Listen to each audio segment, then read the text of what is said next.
মাননীয় প্রধান উপদেষ্টা প্রফেসর ডক্টর মোহাম্মদ ইউনূস কি ফেব্রুয়ারিতে নির্বাচন না হওয়ার ইঙ্গিত দিলেন? একটা খবর মোটামুটি রাজনৈতিক অঙ্গনে তোলপাড় সৃষ্টি করেছে। প্রফেসর ইউনূসের একটা বক্তব্য, বৈধ না হলে নির্বাচন আয়োজনের কোনো মানে হয় না। এটা বর্তমান সময়ের যে বিতর্ক, একদিকে প্রফেসর ইউনূস বলছেন বৈধ না হলে নির্বাচন আয়োজনের কোনো মানে হয় না, অন্যদিকে বিভিন্ন গণমাধ্যম এটা নিয়ে চুলচেরা বিশ্লেষণ করছে। জামাত এনসিবির শর্তের বেড়াজালে নির্বাচন নিয়ে নতুন শঙ্কা। এখন জামাত এনসিবি চরমোনায় যে শর্ত দিচ্ছে তাতে বোঝা যায় যে ফেব্রুয়ারিতে এই পদ্ধতিতে সংস্কার ছাড়া, লেভেল প্লেইং ফিল্ড ছাড়া এই পাতানো নির্বাচন হলে সেটা বৈধতা পাবে না। তাহলে প্রফেসর ইউনূস কি ওইটার দিকে ইঙ্গিত করেছেন যে বৈধ না হলে নির্বাচন আয়োজন কোনো মানে হয় না? আসলে প্রফেসর ইউনূস এমনিতেই দুর্বল চিত্তের লোক। তিনি কখনো রাগ হয়ে চলে যান, আবেগী লোক। রাজনীতিতে যে চামড়া মোটা করা লাগে, গালি খাওয়া লাগে, মানে এগুলো তিনি সহ্য করতে পারেন না, ইমোশনাল হয়ে যান। দুর্বল চিত্তের লোক বলতে যা বোঝায়। রাজনীতি করতে পারেন শেখ হাসিনা, গালি, মায়ের, গ্রেনেড হামলা, নাটক, কত কিছু করতে পারেন, কিন্তু আবারও ফিরে আসেন। চোরের মতো পালিয়েছেন, তারপর বলে আমি মাননীয় প্রধানমন্ত্রী। নির্লজ্জতা কত প্রকার, কি কি। তো বাংলাদেশে রাজনীতি করতে হলে চামড়া মোটা লাগে, যেটা ইউনূসের পক্ষে সম্ভব নয়। এই জন্যে ইউনূস কখন রাগ হয়ে ব্যাগ গুছিয়ে চলে যান আর কখন ইউটার্ন নেন, কখন রাজনীতির মোড় ঘুরিয়ে দেন, কখন বলেন যে নির্বাচন হবে, কখন বলেন না এরকম নির্বাচন করে কি করব, হবে না, বলা যায় না। যে কোনো সময় ইউটার্ন নিতে পারে। ইউনূস আবার হঠাৎ করে হাতা টাতা কাছিয়ে নড়ে চড়ে বসতে পারে, বলা যায় না। তবে ইউনূস যেভাবে ভীতু, বা ইউনূসকে যেভাবে মানসিকভাবে আঘাত করে তাকে দুর্বল করা হয়েছে, তার আত্মবিশ্বাস যেভাবে ভেঙে দেওয়া হয়েছে। ইউনূসের স্বপ্ন ছিল একটা নতুন বাংলাদেশ করবেন, রিসেট বাটন, সংস্কার করবেন। বিএনপি কিচ্ছু করতে দেয়নি, নানান মহল তাকে কোনো কোঅপারেশন করেনি। শেষ পর্যন্ত তিনি দেখেছেন যে না, কিছুই হবে না, সংস্কার এগুলো সংস্কার দরকার কি, আরে ভাই নির্বাচন করলে ওইটাই তো সংস্কার, নির্বাচিত সরকার এসে সংস্কার হবে, এইসব কথাবার্তা বলেছেন। তা থেকে বোঝা যায় যে আসলে ইউনূস নির্বাচন দিয়ে চলে যাবেন, ওটা যাইতে পারলেই বাঁচেন, তার অন্য কোনো চিন্তা ভাবনা, সাহস এখন আর নাই। হার মেনেছেন, পিছু হটেছেন, এবং এটা মনোকষ্টে, চাপে পড়ে, কোনো সহযোগিতা না পেয়ে কাজ করতে চাই, কাজ করতে পারি না, একা আর কতদূর পারবে, এরকম হতাশামূলক অনেক কথা ইউনূস বলেছে। আবার মাঝে মাঝে হতাশা থেকে কিছু সত্য কথা বলে ফেলেন। সেরকম একটা সত্য কথা হচ্ছে, বৈধ না হলে নির্বাচন আয়োজনের কোনো মানে হয় না। এর মানে হতাশা, ক্ষোভ, যে নির্বাচন তো বৈধ হবে না, দেখতে পাচ্ছি নির্বাচন তো পাতানো ভাই আমিই করছি, কোনো মানে হয় না, তারপরও করবো, কি করার, চলে যেতে হবে। মানে এই মুহূর্তে আসলে প্রফেসর ইউনূসের কোনো ভীষণ নাই, তার মধ্যে কোনো রেজিলিয়েন্স নাই, তার মধ্যে কোনো দৃঢ়তা নাই, তার মধ্যে কোনো কি করবেন বা এইটাই করব, অমুক যতই ষড়যন্ত্র আসুক এগুলো হতেই হবে না।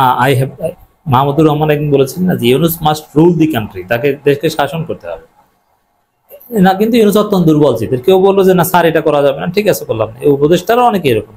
আপনারা দেখেছেন যে মাইলস্টোন দুর্ঘটনার পর যেখানে শিক্ষা উপদেষ্টা, আমার শ্রদ্ধেয় শিক্ষক সরাসরি তিনি চাচ্ছেন পরীক্ষা স্থগিত করবেন, কিন্তু সচিব পরীক্ষা স্থগিত করতে দেয় না। এর মানে এই উপদেষ্টারা কতটা দুর্বল চিত্তে, সচিবরা তাদের চালায়, অথচ মন্ত্রীরা বললে সচিবরা তার উপর হা করার সাহস পাওয়ার কথা। এটা তো কোনো অশিক্ষিত উপদেষ্টা না, বাংলাদেশের শীর্ষস্থানীয় একজন শিক্ষাবিদ সিআর আবরার, তাকে ভূগোল বুঝায় শিক্ষা সচিব, অথচ তার পায়ের ধুলো টানার যোগ্যতা ওইসব সচিব টচিবের নাই। সব সচিব টচিব বলতে কি লাগে আমরা জানি না, কয়েকটা গাইড কিনে মুখস্থ করতে হয়, আর পরে কিছু চাটুকারিতা করতে হয়, এই দুইটা করলেই সচিব। মানে গাইড কিনে মুখস্থ করে বিসিএস ক্যাডার অ্যাডমিন, তারপরে চাটুকারিতা করতে করতে আপনি সচিব হবেন। আর সিআর আবরার পড়াশোনা করেছেন, গবেষক, জাতিসংঘ ডাকে সিআর আবরারকে, আমি জানি, আমি চিনি, সরাসরি তিনি আমাকে পড়িয়েছেন। তার সাথে আলোচনা করেছি।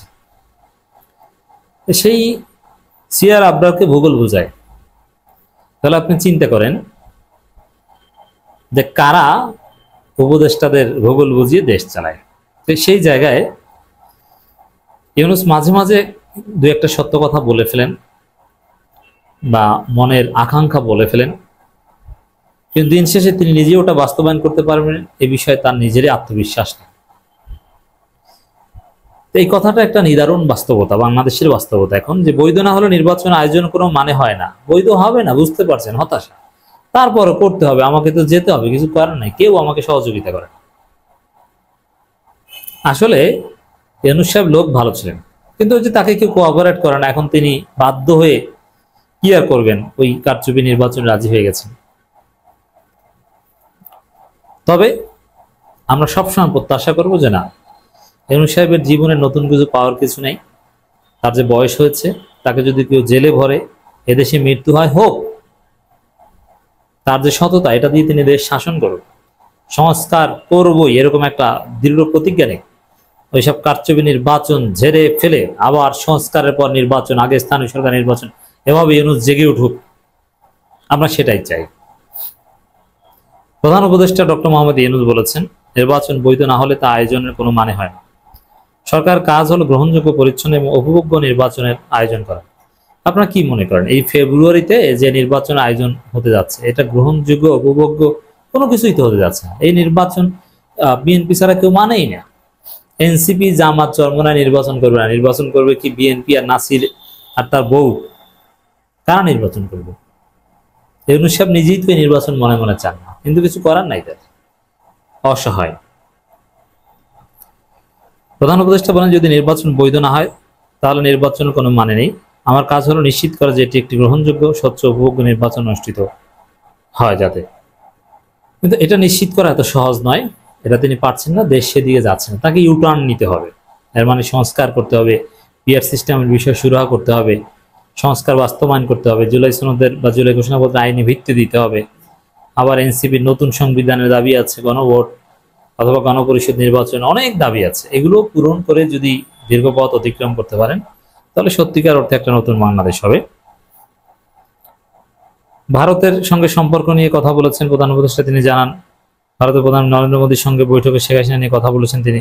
বৈঠকে তিনি আহ্বান জানিয়েছেন যে যেন হাসিনাকে ভারত চুপ রাখে, চুপ রাখার আহ্বান জানিয়েছে, কিন্তু ফেরত চাওয়ার মতো সাহস পান না নাকি?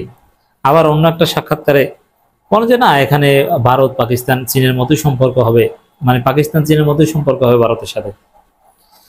ইউনূস অনেক জায়গা থেকে নরম হয়েছেন, আবার নির্বাচন ভালো হতে যাচ্ছে না, এই হতাশা তার মধ্যে আছে। তো সব মিলিয়ে হতাশা থাকলেও ইউনূস জানেন যে নির্বাচন ভালো হবে না। তারপরও আমি মনে করি না যে তিনি নির্বাচন পেছাতে চান। ইউনূস এখন নির্বাচন দিয়ে চলে যেতে পারলেই খুশি, কিন্তু জনগণের দাবি নির্বাচন হতে হবে সুষ্ঠু নির্বাচন। এই ফেব্রুয়ারি পাতানো নির্বাচন হবে না।